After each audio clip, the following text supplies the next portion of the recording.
Okay, let's dive right into this explainer and tackle a mystery that, well, pretty much all of us have faced at some point. I'm talking about the dreaded Monday morning scale spike. You know the feeling, right? You've been dialed in all week, you go out and actually enjoy your weekend, and suddenly, the numbers on the scale seem to have completely turned against you. But before you panic and throw your scale out the window, we really need to look at the biology of what's actually happening inside your body. Picture this timeline, because it's a super relatable scenario. Let's say you weigh 59.8 kilos on Friday morning. Over the weekend, you just enjoy a perfectly normal couple of days. Maybe you grab some takeout, have a few slices of pizza, stay up a little later, and just relax your routine. Then, boom, you step on the scale Monday morning and suddenly you are sitting at 61.2 kilos. Your immediate reaction is probably sheer panic. You're thinking, no way. How on earth did I just put on almost 1.5 kilos in just 48 hours? It literally feels like your entire week of hard work was just completely wiped out.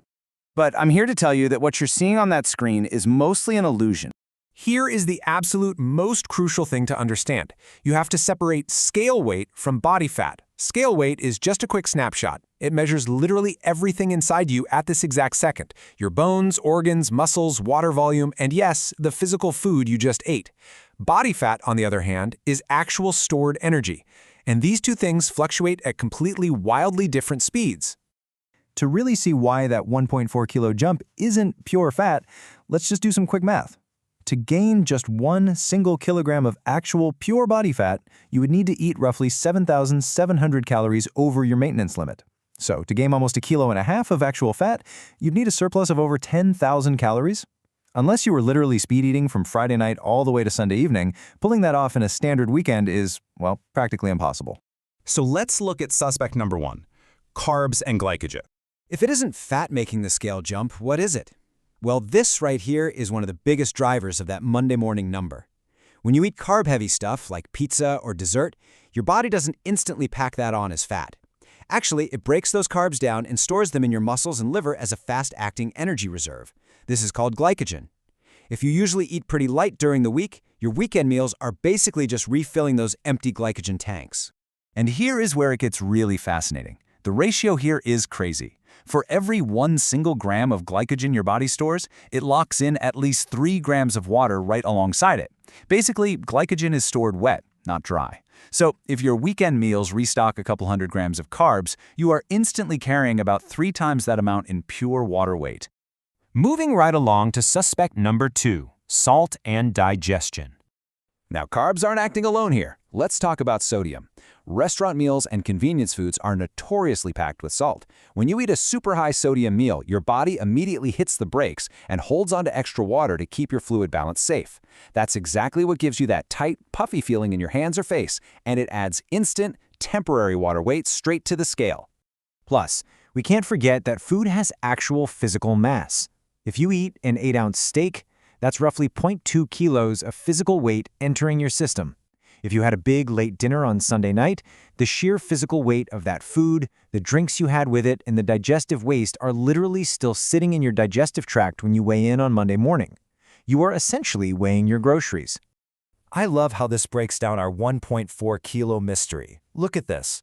The vast majority of that scale spike, it's just water bound to glycogen, the literal volume of digesting food, and sodium-driven fluid retention. Now, sure, if you were in a calorie surplus, a tiny sliver of this might be actual fat, maybe 50 to 100 grams, but it is nowhere near the massive 1.4 kilos you're stressing over.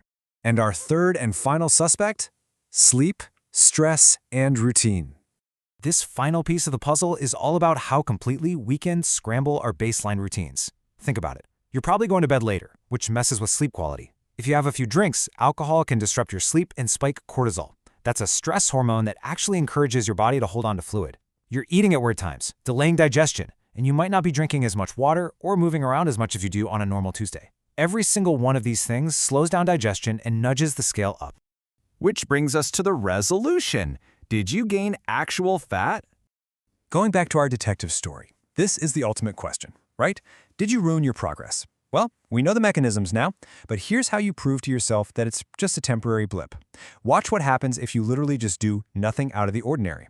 If you return to your normal routine on Monday without starving yourself, you'll see the weight naturally just flush out. 60.8 on Tuesday, 60.3 on Wednesday, back to 59.9 by Thursday. That rapid, multi-day drop is your proof. Actual fat just does not burn off that quickly. And you know what? You are totally not alone in this cycle. Huge studies looking at thousands of daily weigh-ins show a very clear universal rhythm. Human body weight naturally ticks up over the weekend, hits a peak on Monday, and then naturally drops back down by midweek. It's just normal biological behavior. In fact, the data shows that people who experience this healthy weekend rise and midweek drop are actually the ones who successfully maintain or lose weight over time. So, knowing all this, reacting to a Monday scale spike by panicking, skipping meals, or punishing yourself with hours of cardio is literally the worst thing you can do. It just feeds this awful cycle of restriction and guilt. Instead, just follow this really simple protocol. Go back to your usual meals, prioritize protein and fiber to get your digestion moving again, drink your normal amount of water, and above all, do not try to sweat it out or dramatically restrict your calories to compensate. This quote absolutely nails it. Track the trend, not the panic. Calories are information, not guilt. Look, a single weigh-in on a Monday morning is just one isolated data point. It's a snapshot of a single second in time. Your multi-week trend, your averages over time, that is what tells the true story of your progress. Weekend eating does not need to become some kind of moral failing. I'm going to leave you with this thought to ponder. If we scientifically know that the Monday scale is just measuring temporary water, digesting food, and glycogen, why let that one single number dictate your self-worth or ruin your entire week? Once you stop fearing the scale and actually understand the biology behind it, imagine how much more freedom you'll have to simply enjoy your weekends. Think about that the next time you step on the scale.